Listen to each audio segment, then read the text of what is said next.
Hi, this is Natalie Callback with another ruler-free video. 3 ways to use my positive and negative foam stems. Number 1, you can use my positive and negative foam stems with acrylic paint, of course, and using one of the stems in the sets with one color.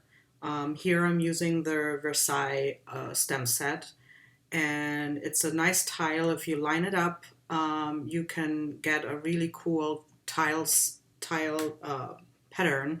And as you can see, I'm just like simply rolling some paint on top of my foam stem.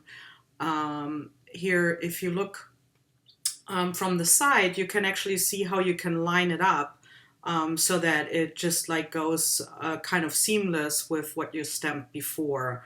And that really helps when you kind of like peek through the side.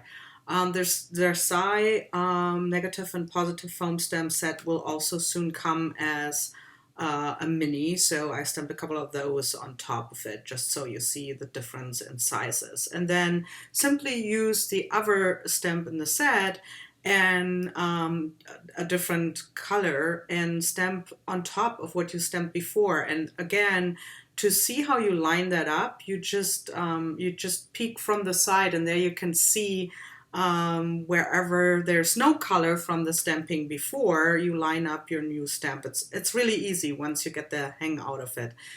And so then you fill that up, and if it's a little bit offset, that's actually really cool because the white is peeking through, and that gives it even more dimension and the feeling of a tile. And then the next way, number 2, is you can get really crazy by using the stamp buddy.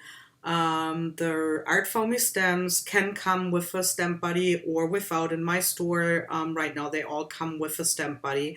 It's usually cut to the size of your stems, and if you have the positive and negative one, you get 2 in the size of those stems. So I'm using the Santa Fe, and what I'm doing is I am stamping on top of my foam buddy with those foam stems with archival ink, because that's going to stay permanent once it's dry.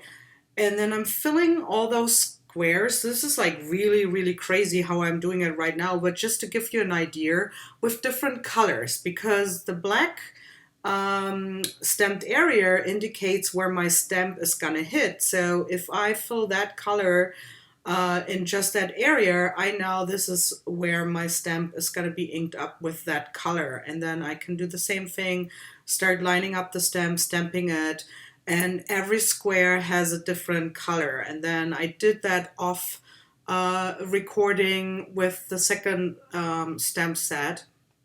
On the bottom, it was in the wrong side, but you can do that too. You can fill in all the white spaces with your second foam stamp, and look how cool that looks. So lots of possibilities here to use the positive and negative stamp set with colors, and then you wash out the foam, the stamp body, and you can reuse it. So, and another way you can use the positive and negative foam stamp is you can also emboss them. So here I'm using the mini of the Chicago positive negative foam stamp, and I'm inking it up with Versamark, which is kind of like a sticky stuff. If you've never embossed, it's clear, and so you can kind of like see it for the light or in the light. And again, I'm tiling it up to make a pattern. And then I'm using here some distress embossing powder. It doesn't matter which embossing powder you use whatever you want. I'm just going over that, and then I'm heating this up to emboss the area. And once I'm done, I'm using the other stamp and fill in the pattern again, lining it up. I can see it on the sides, and using the Versamark stamp set. And once I have that all nice juiced up with the embossing ink, I can put my embossing powder on top. This time I'm using a different one by Wow. And then I heat it up, and here you can see it's heated up and it's all sticky now. It can't get up, and it gets this like cool glossy effect, and the more offset it is, the more I actually like it when there's this white peeking through. So I hope you like those 3 ways.